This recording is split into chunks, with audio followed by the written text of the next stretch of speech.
Uh-oh, our washer fluid is low. Let's top it off.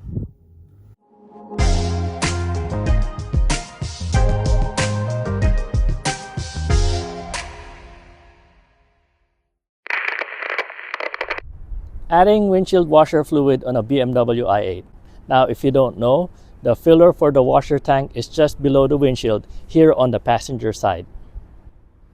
Here just below the windshield, on the cowl, is the location for the filler tube for the washer tank. Now, there's a cover that you need to remove, so just pull it off from the side.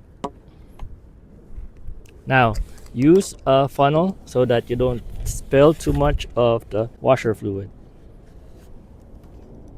Now pour some washer fluid on the funnel to refill it. It's very straightforward. Now make sure to watch on the side to make sure that it doesn't spill over or overflow.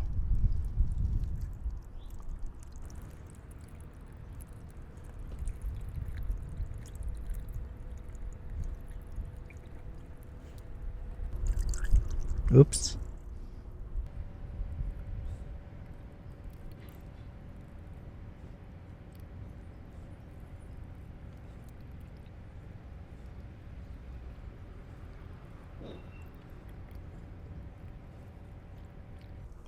Oops. Like I said, make sure you watch it so it doesn't overflow like we did. Now when you're done, hopefully you didn't overflow like I did, just put back the cover and lock it in place. Oops. Put it on the other way.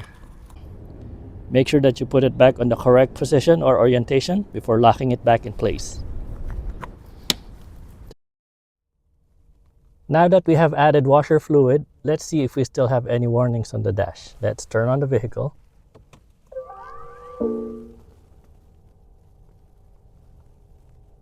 Alright, no more warnings. Yes. Yes! While we're here, let's turn on the washer fluid and wiper. Alright, it's working. Nice. And that is how to refill the washer fluid on a BMW i8. Thank you for watching.